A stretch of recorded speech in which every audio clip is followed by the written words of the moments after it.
UNICEF France et la Fondation Visio présentent la collection Calliope.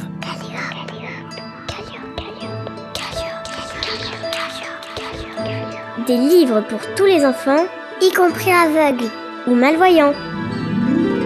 Chut, écoute.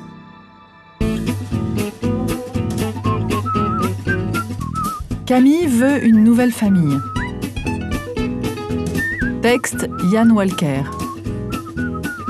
Illustration Mylène Rigaudy.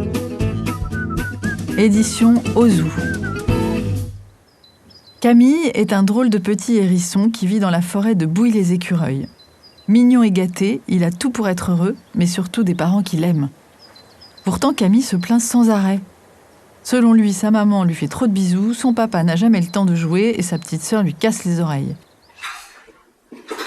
La maman et la petite sœur prennent le petit déjeuner, assises autour d'une jolie table ronde, découpée dans une souche d'arbre.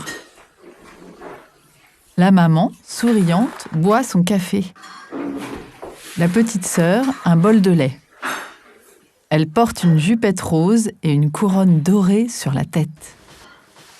Camille est dans sa chambre, assis en haut sur le lit superposé.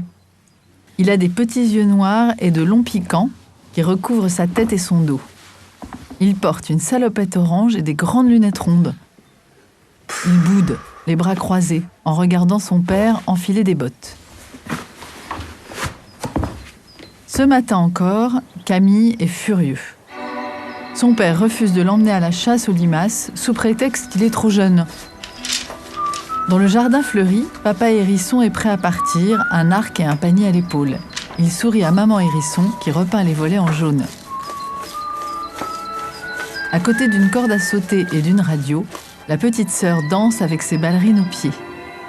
Elle se hisse sur les pointes, les mains en couronne au-dessus de sa tête.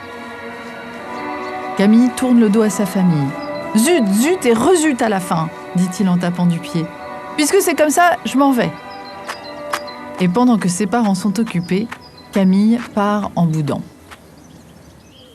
Sur le chemin, Camille rencontre Yann, un âne tout doux en salopette qui s'amuse dans une botte de paille. Sa bonne humeur fait plaisir à voir. « Salut, marmonne Camille, l'air bougon. Tu es seule ?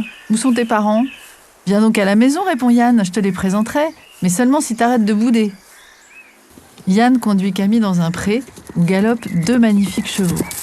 « Je présente mes parents, dit le petit âne. » Assis sur la barrière du pré, Camille et Yann regardent les parents qui font leur jogging en short, maillot et basket, un bandeau sur le front. « Tes parents ?» s'étonne Camille. « Mais t'es pas un poulain ?» ?»« Bien sûr, répond Yann, j'ai été adopté. Et crois-moi, je suis très heureux comme ça. » Camille joue un moment avec Yann, puis reprend sa route. Au bord d'un étang, il croise une grenouille qui chante une comptine. La grenouille est sur une feuille de nénuphar et se trémousse près d'une radio. Elle porte une robe rose et des grandes lunettes rouges ornées d'une fleur. Quelle jolie mélodie! Camille voudrait bien l'apprendre aussi. « Bonjour, dit-il. C'est ta famille qui t'a appris à chanter comme ça ?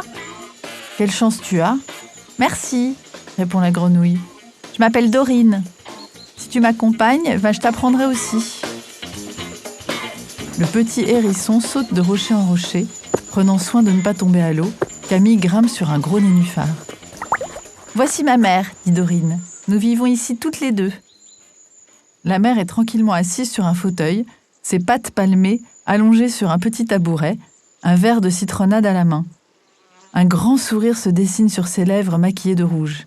« Mais tu n'as pas de papa ?» demande Camille. « Mais alors qui te protège la nuit ?»« C'est maman, bien sûr. Et crois-moi, avec elle, les crapauds n'ont qu'à bien se tenir. » Après avoir beaucoup ri, Camille poursuit son chemin. Passant près d'une ferme, il aperçoit des cochons en short de bain qui pataugent dans la boue.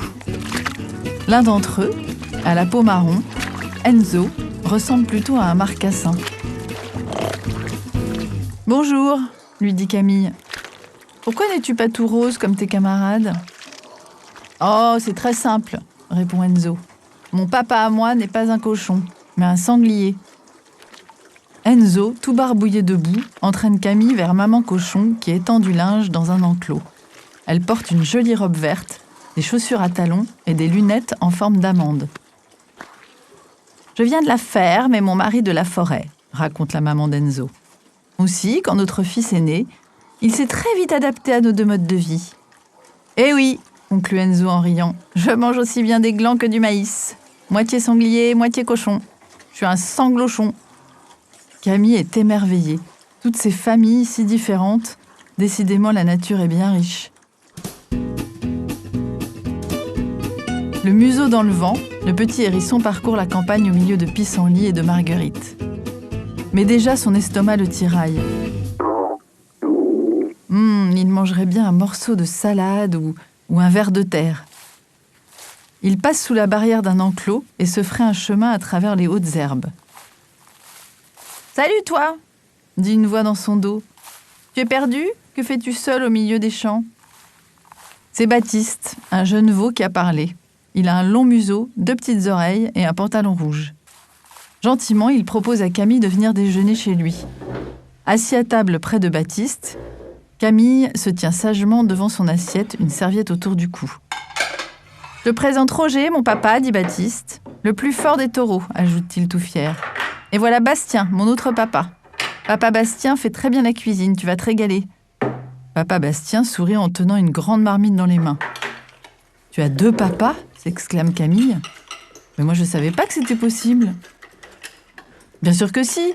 D'ailleurs, je suis pas si différente de toi, moi aussi j'ai 2 parents. » Le ventre bien rempli, Camille veut repartir. Près d'un village, il rencontre une petite hirondelle nommée Clémence. Celle-ci partage le nid d'une vieille chouette, ce qui étonne Camille. Il s'arrête au pied d'un bel arbre au feuillage verdoyant et observe l'hirondelle et la chouette perchées dans un creux du tronc d'arbre. « Dis, maman Babette, je peux aller jouer en bas avec le hérisson ?» demande Clémence. « Bien sûr, ma chérie. » L'hirondelle a de longues plumes grises, un petit bec et un nœud rose sur la tête assorti à ses bottines à talons. À l'ombre d'une racine, Clémence se confie à Camille. « Tu sais, dit-elle, Babette, c'est pas vraiment ma maman, c'est ma nounou. Comme mes parents voyagent beaucoup, elle s'occupe de moi, elle est très gentille. Mais parfois c'est difficile. Ma maman n'est jamais là pour le bisou du soir, et puis mon papa, je le vois que quelques jours par an. » Plus tard, Camille s'allonge à plat ventre sur un gros champignon, l'air un peu triste. En y réfléchissant, Camille trouve que finalement, les bisous de sa maman sont bien agréables. Et que même si son papa ne l'emmène pas à la chasse, au moins il le voit tous les jours. Camille est pensif. Y a-t-il vraiment une famille idéale ? Se demande-t-il à voix haute. « Moi je sais !» s'écrie Victor, un petit loup caché dans un fourré. « La famille idéale, c'est la mienne !» Camille se redresse et s'assoit sur le champignon pour l'écouter. « Nous les loups vivons en meute !» explique Victor. « J'ai donc un papa, une maman, mais aussi 3 beaux-pères, 7 belles-mères et surtout une bonne trentaine de frères et sœurs. Imagine les bagarres au moment du coucher. » Dans leur immense chambre, les nombreux louveteaux dorment dans des petits lits alignés les uns à côté des autres. Des affaires et des jouets sont éparpillés un peu partout. Des petites voitures, des pluches, un ballon, un cahier, un chapeau de cow-boy, des poupées, un skate, une épée et même une peau de banane et un gâteau à la crème. Camille n'est pas très convaincue. Une petite sœur, c'est bien assez. D'ailleurs, elle lui manque. Et ses parents aussi. Camille veut rentrer à la maison. Heureusement, le chemin du retour semble beaucoup plus rapide. Il saute de champignon en champignon avec un grand sourire aux lèvres. Quel bonheur de retrouver ses parents! La petite famille se fait un gros câlin. Camille ferme les yeux, heureux. Mais ce voyage a été très utile. Maintenant, Camille sait qu'il n'y a pas de famille idéale. Non, quand on s'aime, toutes les familles sont idéales. Une audiodescription écrite par Dune Cherville. Avec la voix de Sandrine Kiberlin. Création sonore, Christophe Touzalin. Pour UNICEF France, dans le cadre de son prix UNICEF de littérature jeunesse 2023. et pour la Fondation Visio qui vient en aide aux enfants et adultes déficients visuels.